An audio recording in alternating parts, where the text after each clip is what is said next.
Ya, entonces vamos a seguir y vamos a partir con la primera pregunta. ¿Ya? Entonces, la primera pregunta es respecto a los factores de riesgo para cáncer de esófago, que lo que está explicando es que estos factores de riesgo aumentan un poco, o sea, explican el aumento del adenocarcinoma ahora en Occidente.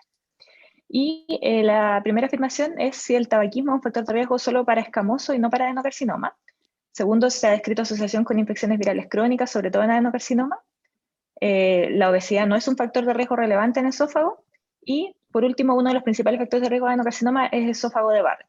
Entonces, ahora la idea es que se metan al Mentimeter. Yo les voy a compartir al tiro la pantalla de Mentimeter para que podamos ver sus respuestas. ¿Pudieron acceder la mayoría? Ah, sí, de hecho tenemos acá las respuestas. Vamos a presentar. Solo puedo agregar que no va a salir el nombre de la gente para que voten. Sí, no va a salir el nombre de la gente. Todavía no están viendo la pantalla, ¿cierto?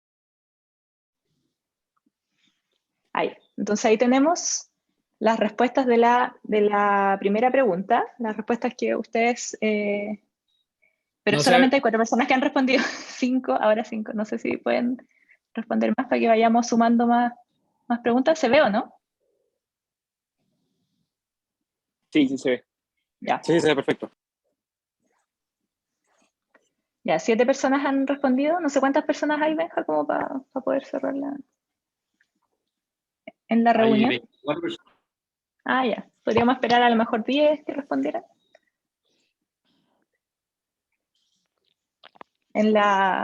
Acuérdense que en el chat del Zoom está igual las credenciales para entrar al Menti. Ya, 8 personas.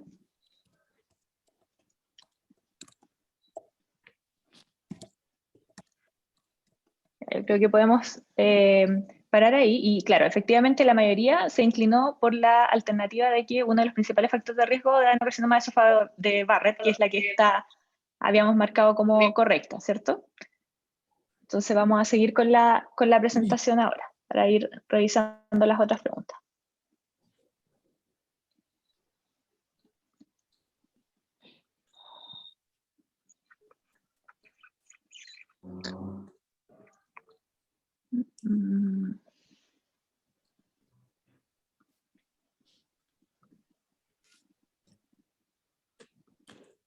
Está. No me quiere dejar de... Mentimeter no quiere salir.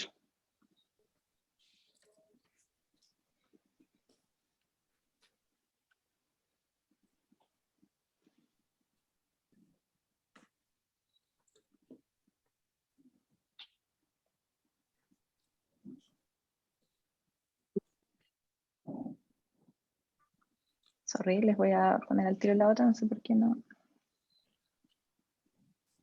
me quiere dejar. Ahí sí, ahí están viendo la pantalla, ¿cierto? Sí, sí, Entonces, claro, efectivamente esa es la alternativa más correcta. Y aquí tenemos un esquema como para continuar con la explicación de las diferencias también entre estos dos tipos de histologías del cáncer de esófago. Efectivamente, el escamoso está más relacionado un poco con alcohol, con tabaco, con injurias incluso térmicas en el epitelio escamoso del esófago, y que eso va generando distintos, o sea, va induciendo también distintos cambios genéticos que posteriormente acumulándose van a llevar a displasia del epitelio y finalmente a desarrollar el carcinoma. Y el adenocarcinoma, que está en la vía de acá abajo, está mucho más relacionado actualmente con la obesidad y enfermedad por reflujo, y eso es lo que la obesidad también se relaciona con enfermedad por reflujo, y eso es lo que ha explicado un poco el aumento tan notorio de este subtipo ahora en Occidente. Y eso se relaciona con la producción del esófago de Barrett, la metaplasia intestinal, y posteriormente displasia, y asociado esto a distintos cambios genéticos va a generar la neoplasia. Estos dos tipos al final son como dos enfermedades distintas, y de hecho el esófago escamoso está mucho más relacionado en su perfil genético y su comportamiento clínico con el carcinoma escamoso de orofaringe versus el adenocarcinoma del tercio distal, que es mucho más relacionado al cáncer gástrico y que es como el subtipo molecular de cromosómico inestable del cáncer gástrico y se relaciona mucho también con la amplificación de HERBV2 o HER2 positivo en el fondo, que es un biomarcador importante que vamos a revisar más adelante. Entonces, en Anita, relación a la perdón. etapa... ¿Sí? Sí, solo para reforzar lo de la pregunta, que el esófago de Barrett, que es un factor de riesgo súper fuerte, digamos, que el riesgo relativo es de 30 por, o sea, tiene 30 veces más Claro. riesgo de hacer cáncer. Entonces, y lo otro que el tabaquismo igual está considerado como factor de riesgo para más enfermedades, pero no si el alcohol. El alcohol no tendría un rol, no haría evidencia de rol en adenocarcinoma, solamente en escamas. Vale. Solamente en escamas, sí. Claro, eso es en relación con una de las alternativas que salía como el tabaquismo para cáncer escamoso y claro, importante reforzar que el tabaquismo también es un factor importante descrito en adenocarcinoma en estos casos. Eso, entonces, en relación con la etapificación de los pacientes, bueno, a este paciente de entrada le pidieron el PET-CT, entonces la pregunta es si ustedes considerarían que el PET-CT es para todos los pacientes, solo para escamosos, para los localizados, con menos roles metastásicos, o en ningún caso preferirían de entrada PET-CT. Entonces, la idea es que ahora vamos a ir de nuevo al Menti para poder responder la segunda pregunta.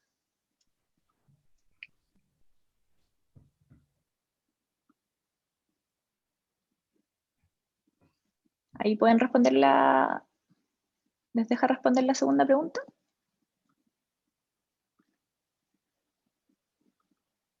Sí, ahí aparece Ya. la segunda. Estamos viendo entonces sus respuestas. Vamos en 5 personas, 6 personas, 7. Están cambiando las preferencias. Vamos en 13 personas. Súper bien. Ya, entonces con eso vemos que la mayoría parece que se inclina porque, o sea, para solicitar PET-CT principalmente en localizado, tendría menos roles metastásicos. Y también hay varias personas que se inclinan por solicitarlo en todo, de entrada nomás. ¿Ya? Y nadie puso en ninguna es preferible PET de entrada. O sea, todos igual le pedirían a alguien PET. Bueno, en este caso no, porque era en ocasión, así que vamos a revisar entonces qué es lo que pensamos nosotros. Vamos a cambiar de pantalla para ver la presentación.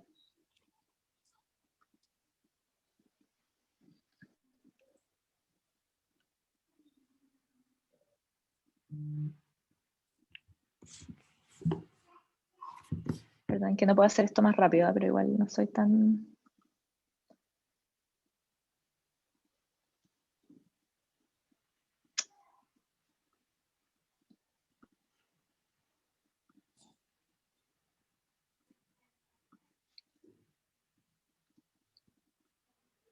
No sé por qué no me baja, no me abre la otra. Sorry, al tiro. No sé por qué esta porquería no me quiere abrirla. Ahí sí.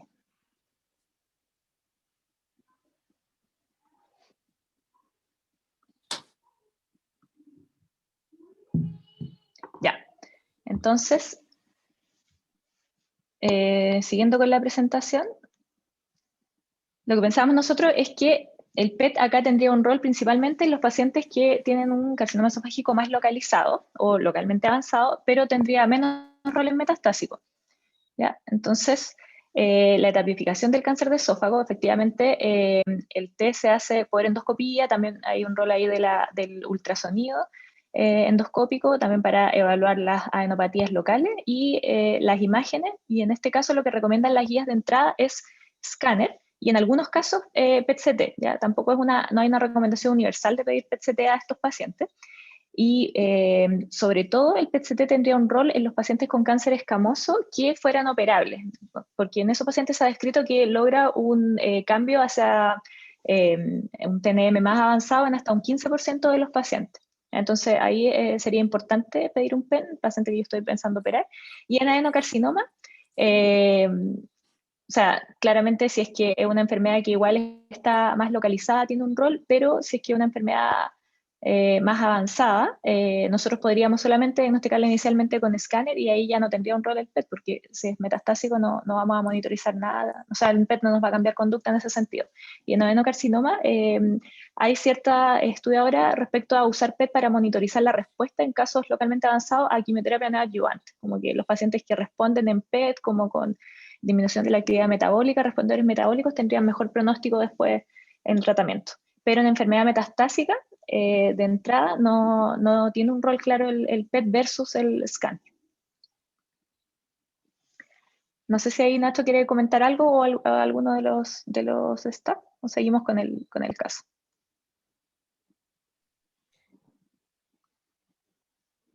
Seguimos, parece. Oye, yo puedo comentar algo. José, sí. O sea, no, pero Ignacio había empezado, Ignacio, dale. No, dale nomás. Sí, bueno, yo creo que efectivamente en estos casos pienso que donde más ayuda es donde están esos casos medio límite y también ahí habría que ver qué es lo que qué tanto cambia la conducta, no sé, pues cuando veían esos ganglios abajo, ligamento gastrohepático y está ahí con un tumor más alto. Y también quizás sería bueno el input de la gente de radioterapia y que tanto les ayuda, pero me gusta la idea de que no sea tan automático, como que los cirujanos todos PET y tendemos a un automatismo medio excesivo con los PET en oncología quizás. Por lo que veo en la práctica en el MinSal, por ejemplo, en los casos que mandan de todo Chile, se hace mucho PET acá en el país, y de repente es bueno ver un poco más críticamente su indicación, así que agradezco esta reflexión a la que nos movieron. Qué bueno. Vamos a seguir entonces con la presentación, o no sé si alguien más tenía algún comentario.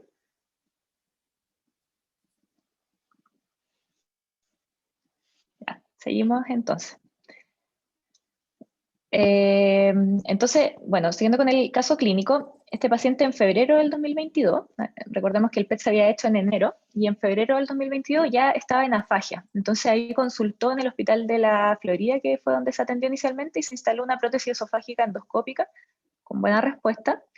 En marzo del 2022 se tuvo que realizar un recambio de prótesis porque la prótesis migró, pero también con buena evolución. Y en abril del 2022, o sea, una vez por mes en el fondo, esto fue 10 días después de la última instalación, presentó una hemorragia digestiva alta y ahí se retiró la prótesis y se evidenció que el tumor no estaba obstructivo, por lo tanto quedó sin prótesis. Y con, al parecer, buena evolución, pero sí con una disfagia importante, el paciente solo comiendo papilla, ¿ya? Pero sin mayores síntomas, con la hemorragia no tuvo mayores repercusiones clínicas. Él tenía una hemoglobina al partir la enfermedad de 17 y pasó a 8,8, y tenía buenos exámenes en general, albúmina de 4,1, a pesar de que estuvo casi con una disfagia muy importante estos 3 meses. Entonces vamos a hablar un poco de la disfagia en los pacientes con cáncer de esófago obstructivo. Y respecto a esto, la pregunta es, ¿qué piensan ustedes de la disfagia? La alternativa 1 es si la quimioterapia sería suficiente para resolver el síntoma. B, si todos los pacientes que van a tratamiento paliativo requieren radioterapia por la disfagia. Acuérdense que estamos hablando de cáncer de esófago metastásico. C, si las prótesis endoscópicas son las más recomendadas para resolver la disfagia. Y si es recomendable que todos los pacientes tengan, por ejemplo, una ionostomía o una vía así de ese estilo alternativa de alimentación antes de partir el tratamiento. Entonces vamos a ir a ver las respuestas en Mentimeter.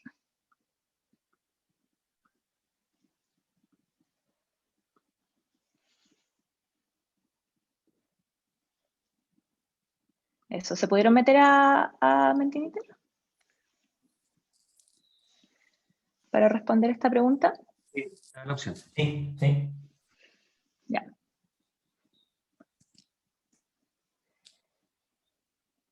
Entonces llevamos 3 respuestas. Motívense para contestar. Solo 3 personas han contestado. Hay 4, bien.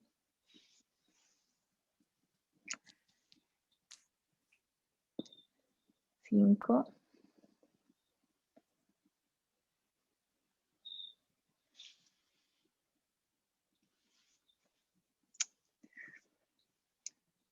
Súper, entonces esta está un poquito más, están un poquito más distribuidas las respuestas. Entonces ya respondieron 12 personas y la mayoría se inclina porque las prótesis endoscópicas son las más recomendadas. Algunos pacientes porque los pacientes requerían radioterapia, o sea, todos los pacientes requerían radioterapia para la disfagia, como la radioterapia siendo un tratamiento muy importante para algunos. Y igual hay un porcentaje que nos dice que la yeyonostomía debería estar desde el inicio, ¿cierto? Entonces vamos a ver qué es lo que pensamos nosotros, les vamos a comentar nuestra respuesta.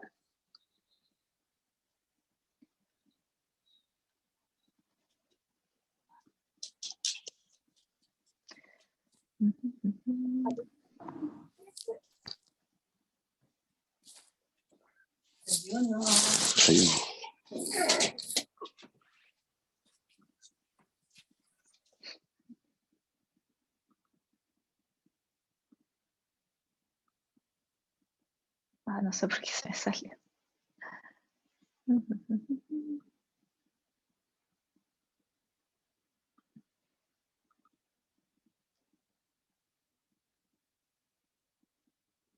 Ya, entonces...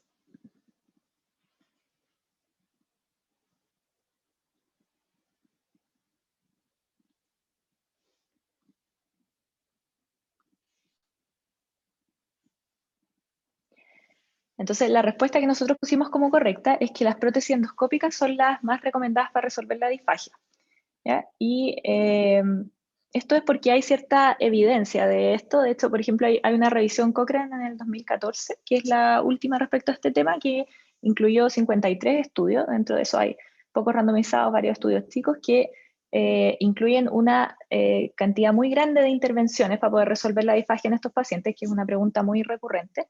Y en esta revisión muestra que no hay una superioridad clara de ninguna de las intervenciones, pero las prótesis endoscópicas autoexpandibles son las que más reducirían la disfagia y contribuirían a aliviar el síntoma versus otras intervenciones. Dentro de esas prótesis plásticas y varios otros tipos de intervenciones también, intervenciones endoscópicas, procedimientos endoscópicos.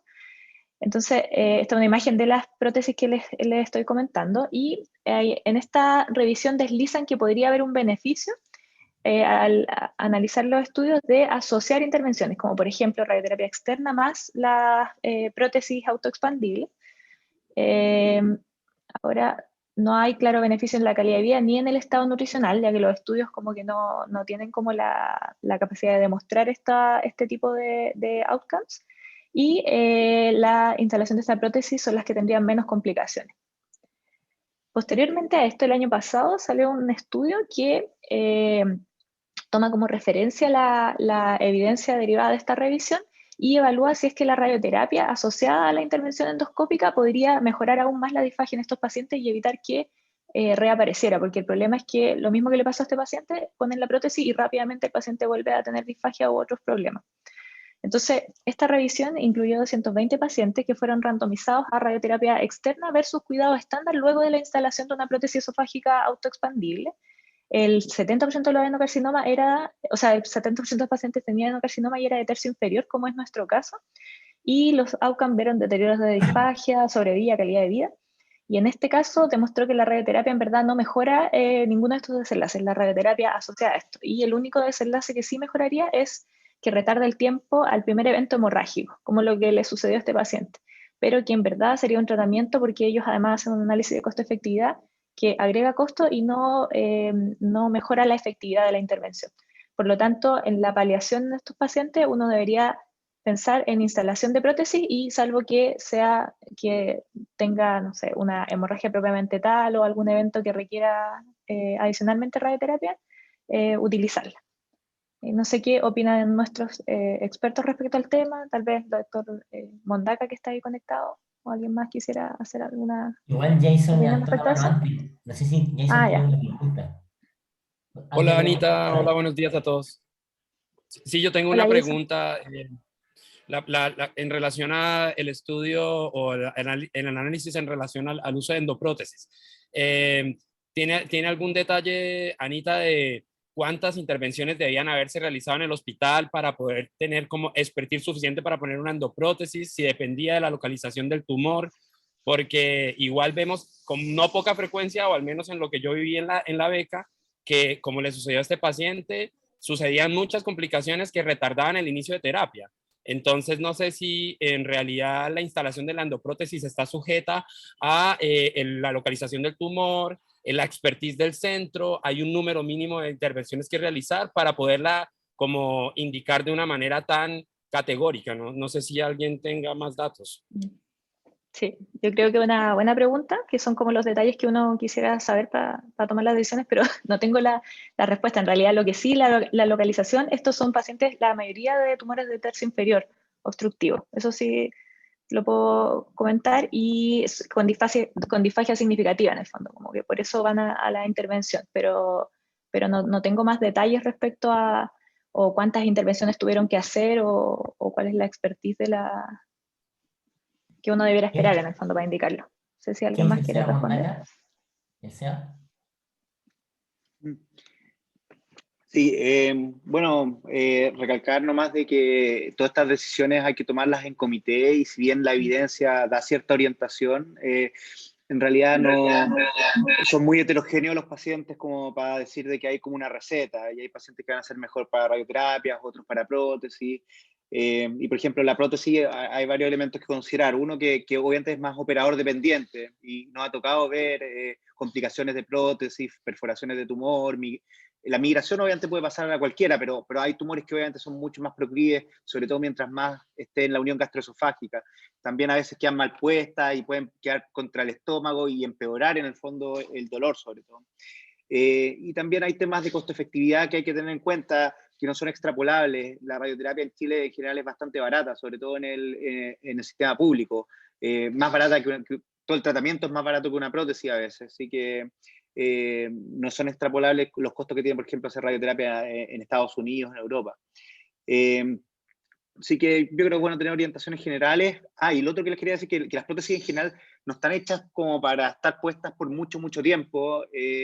Por ejemplo, y sobre todo en tratamientos que estamos viendo que pueden ser muy efectivos en un subgrupo de pacientes como la inmunoterapia, las prótesis cuando ya llevan mucho tiempo, 2 años, 3 años, y están totalmente incorporadas ahí, generan un fenómeno cicatricial que a veces puede ser un problema en sí mismo. Así que obviamente hay que, como todo, hay que tomar la decisión en comité, ver caso a caso, qué pacientes se van a beneficiar de qué intervención específica. Perfecto. Pero, Anita, una pregunta. Lo que pasa es que ustedes muestran este estudio, pero el estudio clásico del que hablan los radioterapeutas, el TROG 0301, si no me equivoco, que mostraba buen beneficio de la radioterapia para el alivio de disfagia, que compara radioterapia versus quimio-radioterapia. No sé si hay alguien de radioterapia, parece que no hay nadie, pero hay estudios que muestran evidencia de la radioterapia como manejo paliativo para el manejo de la disfagia. Sí, o sea, de hecho, por lo menos en la revisión Cochrane, por eso que también se menciona que las intervenciones asociadas podrían tener mejor efectividad, en el fondo que solo prótesis aislada, y dentro de esos hay radioterapia y también hay como algunos estudios con braquiterapia.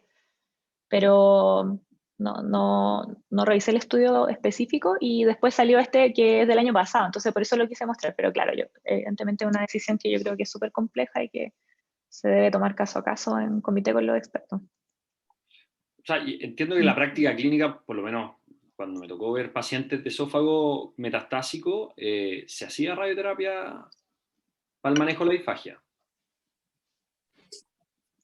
O sea, claro, la revisión lo que hace es comparar y decir que sería mejor en la prótesis solo el alivio para la disfagia, pero eso no quiere decir que la radioterapia tenga beneficio.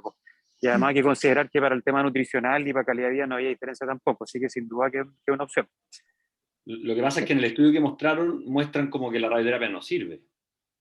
Asociado, o sea, en este caso, pero estamos hablando igual de pacientes que son metastásicos en el fondo, que Sí, van a ir a, sí, como en paliativo. este caso, pues, en el fondo como que no, tal vez poner la prótesis y hacer radioterapia al tiro no tendría, eso es lo que muestra este estudio, poner la prótesis y hacer radioterapia versus solo poner la prótesis para aliviar, y en el fondo, considerando que el paciente se alivia la disfagia con la prótesis, no tendría mayor beneficio agregar en ese paciente radioterapia antes de hacer el tratamiento sistémico.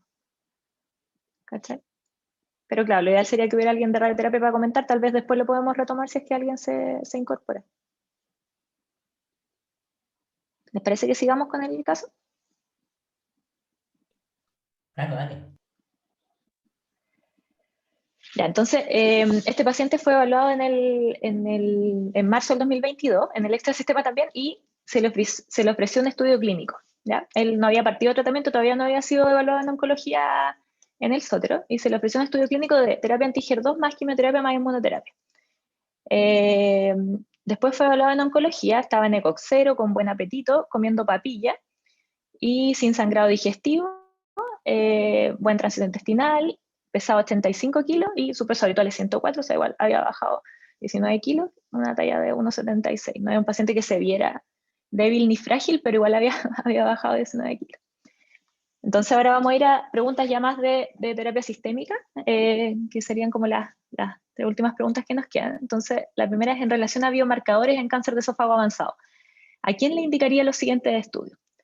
Entonces, estudio de HER2 por inmunohistoquímica solo adenocarcinoma o en tercio distal, estudio de HER2 por inmunohistoquímica y FITs para confirmar en caso necesario en adenocarcinoma, estudio de PDL1 solo en escamoso o estudios de PDL1 en todos los casos de adenocarcinoma.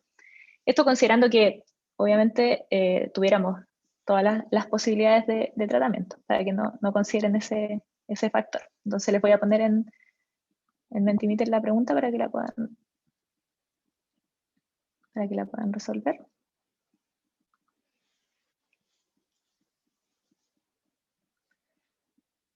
Ahí está, para que puedan contestar en sus celulares, por favor. O en la página.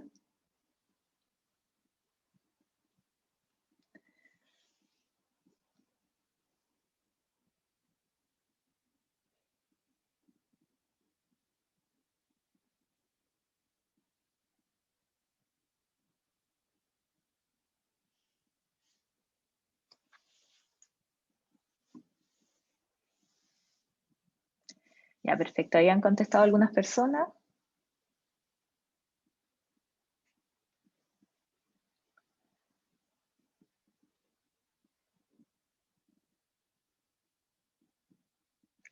Ya, súper bien. Entonces ahí tenemos 9 respuestas y la mayoría se inclina por hacer estudio de HER2 por inmunohistoquímica y FIT para confirmar en adenocarcinoma, que es la que nosotros habíamos puesto como de las más correctas.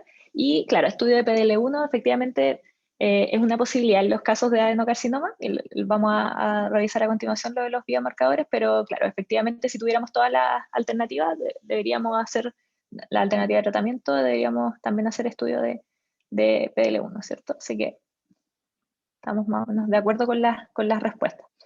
Vamos a ir ahora a la presentación.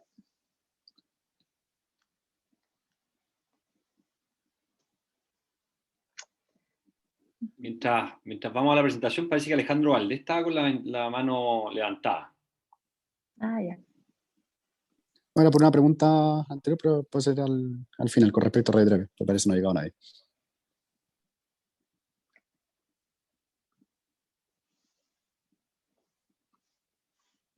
Ya, entonces, claro, nosotros como les decía, habíamos puesto esa como la más correcta. Entonces, claro, aquí tenemos 2 biomarcadores importantes. Estamos hablando de adenocarcinoma esofágico y el HER2 se busca por inmunohistoquímica, 3 cruces se considera positivo por inmunohistoquímica y 2 cruces equívocos se debería confirmar con FITs también. Y también tenemos el PDL1, que es un biomarcador en estos casos en adenocarcinoma y escamoso. Con Supermole obviamente se busca por inmunohistoquímica y el método que usamos acá es el CPS para el PDL1, ¿cierto? Entonces ahora vamos a hablar un poco del tratamiento y retomando lo de los biomarcadores inmediatamente. Esta enfermedad, recordemos que es una enfermedad de mal pronóstico cuando se detecta en fase avanzada, tiene una sobrevida que es menor a 6 meses. Y la quimioterapia en general mejora la sobrevida, mantiene la calidad de vida. Acá tenemos una revisión Cochrane de la quimioterapia en adenocarcinoma y en escamoso también, que la analiza en subgrupos aparte, donde la quimioterapia efectivamente es efectiva para mejorar la sobrevida global, pero en una cantidad de meses que es bien bajita, pero sí con alta evidencia sobre solamente cuidados paliativos. Y después tenemos que la terapia anti-HER2 en los casos de HER2 positivo confiere un beneficio importante para este tipo de cáncer, digamos, de casi 3 meses en sobrevida global, que es lo que se vio en el estudio TOGA. Y aquí destaca que, bueno, este estudio era principalmente cáncer gástrico, pero un 20% de los casos son adenocarcinoma de unión gastroesofágica, como el caso que estamos evaluando también nosotros, y destaca que en estos pacientes podría haber un mayor porcentaje también de HER2 positivo, entonces es un biomarcador que se hace más importante en estos casos. Y en cuanto a la inmunoterapia, aquí tenemos dos estudios más pivotales de primera línea de inmunoterapia, el Keynote 590 y el CheckMate 649. El Keynote 590 es de esófago, pero la mayoría de los casos son cáncer escamoso. ¿Ya? Solo un porcentaje, 25% de los casos son adenocarcinoma de tercio distal o de unión gastroesofágica. Y aquí vemos las curvas del Keynote, donde efectivamente esta es la de arriba es la curva de solo escamoso y la de abajo de la población total, entonces efectivamente es muy parecido, o sea, parece que el beneficio de la inmuno está principalmente dado por el grupo de pacientes con carcinoma escamoso. Después tenemos el CheckMate 649, que fue uno de los últimos estudios que también salió publicado en este tema, donde se adiciona nivolumab a la quimioterapia. Y claro, efectivamente aquí tenemos que también por cortes de CPS, mayor a 1, mayor a 5, hay beneficio en los pacientes, sobre todo que tienen CPS mayor a 5, y este sí incluye solamente adenocarcinoma, y como mencioné, incluye un poquito más adenocarcinomas de esófago, 12%, y unión gastroesofágica, 18%. Y queríamos mencionar también esta publicación que salió en diciembre del año pasado, que es del Keynote 811, que incluye un 32% de pacientes con adenocarcinoma de esófago o de unión gastroesofágica que tienen HER2 positivo con terapia anti-HER2 y que agrega pembrolizumab, y salió esta publicación donde destaca que las tasas de respuesta a esta terapia son súper altas. Por ejemplo, la respuesta en el grupo de solamente terapia anti-HER2 es de 52% más. Si uno le agrega pembro, esto llega al 74%, con una tasa de control de enfermedad 96%, que es como súper relevante en el fondo. Así que estos estudios posteriormente van a salir los resultados de sobrevida que vamos a revisar. Entonces, respecto a todo esto que hemos revisado, ¿cuál sería su esquema de tratamiento ideal en estos casos? Recordemos que un hombre de 57 años con cáncer de esófago de tercio medio distal, adenocarcinoma, etapa 4, con metástasis ganglionaria y pulmonar, que está en ECOG 0. ¿Ya? Ahí les voy a dejar para que respondamos ya a esta última pregunta por Mentimeter para ir cerrando la presentación. Vamos a abrir el Mentimeter.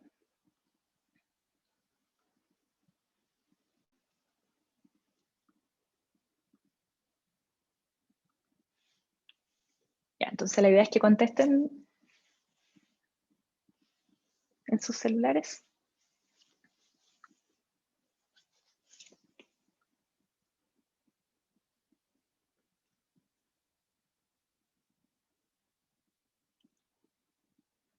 Son 5 personas que han contestado.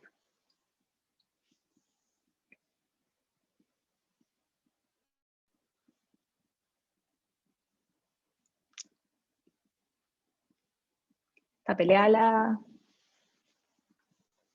la opción de tratamiento. Creo que fuiste muy generosa con el 811. No hablaste de toxicidad.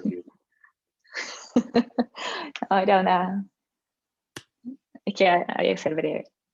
Sí, está bien. Ya, entonces, 10 pacientes contestaron ya.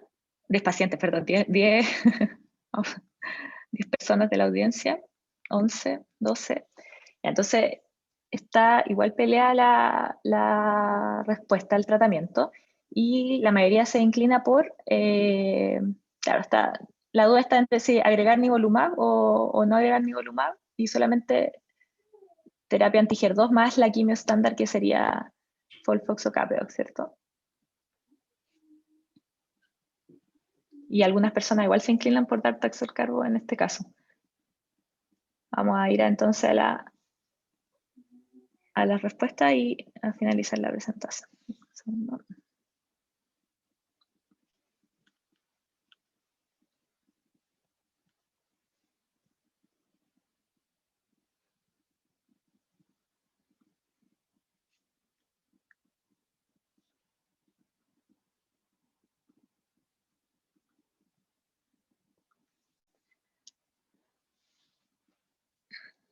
Ya, claro, entonces acá efectivamente no, como dice el Benja, creo que esto está en duda, sobre todo si agregar inmunoterapia de entrada a estos pacientes, porque hay otras consideraciones, por ejemplo, respecto a la disponibilidad de los tratamientos, respecto a los efectos adversos, etcétera, pero nosotros consideramos que estas dos alternativas estarían bien, en el fondo. O sea, la quimioterapia que nos parece en este caso que podría ser FOLFOX o CAPEOX, aunque también es una alternativa Taxol-Carbo, pero FOLFOX o CAPEOX sería como la elección de nosotros más trastuzumab en caso de ser HER2 positivo. Y lo que decidió, de hecho, bueno, el equipo tratante en el Sotero es FOLFOX. Aquí no hay opción, no se hizo estudio de HER2 ni PDL1 porque no hay opción tampoco de terapia target. Y el paciente rechazó el estudio clínico, se quería tratar en el hospital, así que tampoco tuvimos por esa vía, digamos, más estudio del paciente. Entonces, posteriormente el paciente recibió 12 ciclos con respuesta parcial, quedó con neuropatía grado 2, disfagia moderada, y se suspendió la quimio y a los 3 meses progresa con crecimiento, de adenopatías medias tímicas de 17 a 25 milímetros, reaparición de nódulos pulmonares de hasta 9 milímetros y seguía en un bastante buen eco, en ECOG 1. Y esta es la última pregunta que yo creo que tal vez podemos dar opiniones respecto a esto, no es necesario que la contestemos formalmente para no prolongar más la presentación.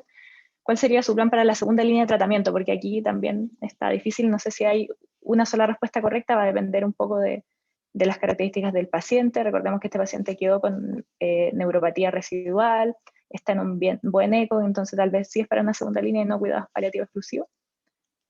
Y respecto a esto, les quería presentar esta última diapo donde, claro, efectivamente también hay evidencia de quimioterapia e inmunoterapia en líneas subsecuentes, pero ya con bastante menos resultados. Y tenemos acá, por ejemplo, lo de paclitaxel que puede ser asociado a ramucirumab, que daría un beneficio, pero la tasa de respuesta son bastante bajas igual, y el beneficio, aunque sí tiene un beneficio en sobrevida global, no alcanza los 3 meses.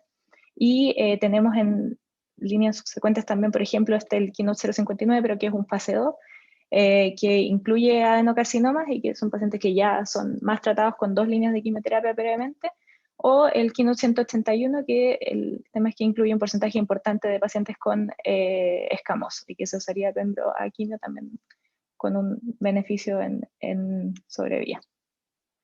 Entonces, esta es un esquema sacado de publicación del libro educacional del ASCO, donde divide, está bastante bueno porque esquematiza bien el cáncer de esófago según si es HER2 positivo, si es HER2 negativo, y para la primera línea sobre todo. Y después de la segunda línea, ya basado en histología, uno podría tomar decisiones respecto a quimio o asociar inmunoterapia. Y acá, bueno, no mencionan el FOLFIRI, que es una de las segundas líneas que nosotros podríamos utilizar también en estos casos. Entonces, como mensajes finales para terminar, me parece que, bueno, el cáncer de esófago sigue siendo una enfermedad de mal pronóstico, con bajas tasas de sobrevida a 5 años. La mayoría de los pacientes se presenta con disfagia, lo cual se debe manejar de forma importante como parte del tratamiento paliativo. Y claro, aquí tenemos discusiones respecto a si instalar las prótesis autoexpandibles, obviamente en centros con experiencia, radioterapia, que no tendría rol claro en enfermedad avanzada, lo puse yo basado, claro, en mi revisión, pero obviamente va a depender mucho de los síntomas del paciente y de las posibilidades locales. Y que el tratamiento sistémico de elección incluye la terapia anti-HER2 e inmunoterapia a considerar en los pacientes que tengan biomarcadores predictivos positivos.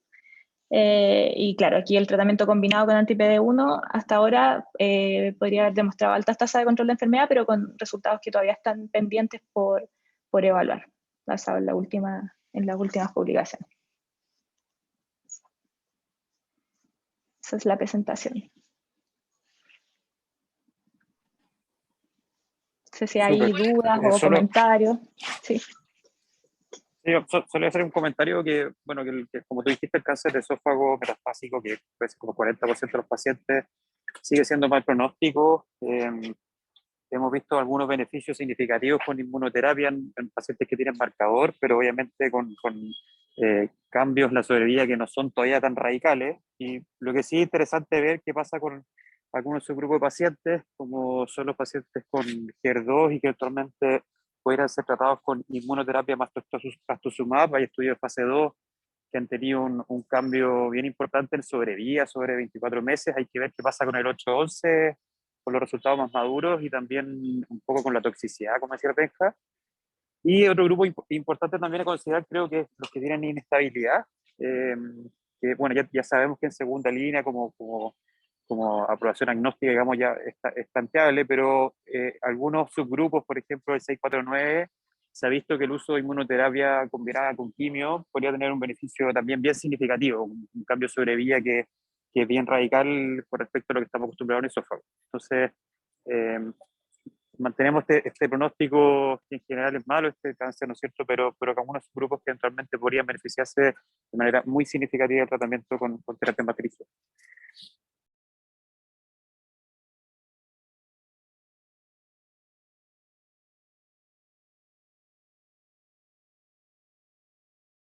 Yo puedo hacer una pregunta, Anita, porque igual acá hay harta gente que no son médicos, que no son oncólogos. Quizás explicar un poco por qué la inmunoterapia sirve más en algunos tumores como los escamosos versus los adenocarcinomas. O sea, la biología y la genética son distintos. Clásicamente los escamosos podrían tener, o sea, son tumores que tendrían una más alta carga mutacional, son tumores, los tumores también asociados a, sobre todo en esófago, orofaringe, asociados a tabaquismo y carcinógenos ambientales en el fondo podrían tener esta característica que tiene más alta tasa, o sea, alta carga mutacional, más infiltración de linfocitos y por eso podría también tener mejor respuesta o ha demostrado mejor respuesta en inmunoterapia. Versus otro tipo de tumores que podrían tener menos carga mutacional y tener menos respuesta también, menos infiltración linfocítica. No sé.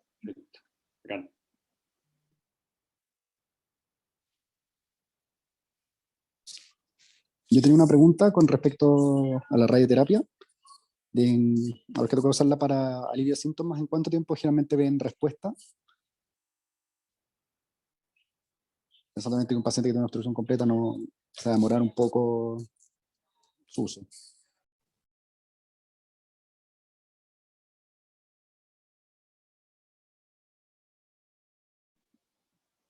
No sé si Nacho o Benja pueden responder.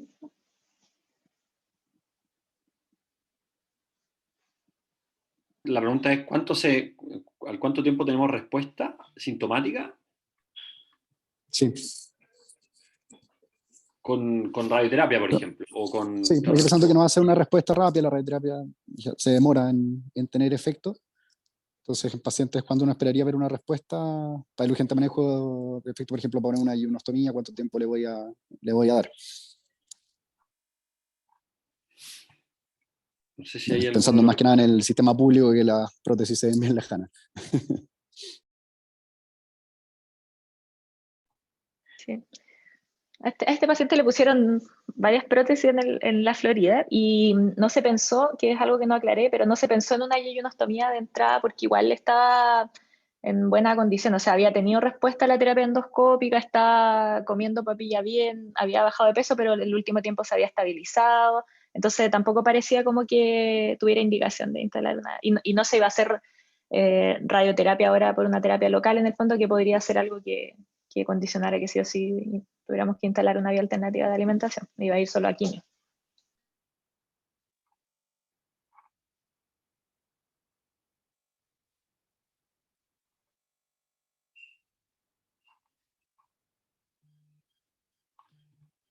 No sé si Seba quizás podría ayudarnos con lo de los tiempos.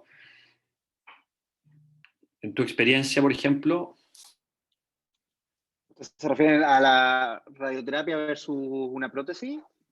¿O no, como la temporalidad de la radioterapia, pensando en el sistema público en lugares que no hay acceso a prótesis. Obviamente un paciente que estaba con una obstrucción completa, la radioterapia no sería buena idea, pero de temporalidad, ¿cuánto tiempo le voy a dar para evaluar la respuesta? O sea, definitivamente, yo creo que cada vez está más accesible la prótesis, incluso en el sistema público cuando es necesaria, ¿ya? La radioterapia, el problema es que igual es lenta de notar la mejora, así que entre que lo ve el radioterapeuta, simulación e inicio de tratamiento, puede pasar un tiempo significativo y después entre que responda el tumor también. Así que hay que considerar otras opciones de cómo mantener la vía de alimentación, ya sea una sonda nasoenteral o incluso una ionostomía en pacientes sobre todo que van a ir a tratamiento. Pero yo diría que mínimo un mes en ver que ya hay una mejora bien significativa de los síntomas. Yo tenía otra duda con respecto a los pacientes metastásicos con HER2 amplificado. Si hay una salvedad, porque igual el TOGA fue con pacientes de la unión gastroesofágica. Si es más alto, o sea, igual aparece en la guía, pero si siempre hay un estudio de HER2 y de adeno, ¿no es cierto? Igual menos probable, pero de esófago medio, por ejemplo. Sí, es inhabitual los tumores de esófago medio, pero con que sean adeno, pero sí hay claramente el punto de vista genético mucho más parecido a un cáncer gástrico con inestabilidad cromosómica, más que a un cáncer de esófago escamoso, así que debería ser así.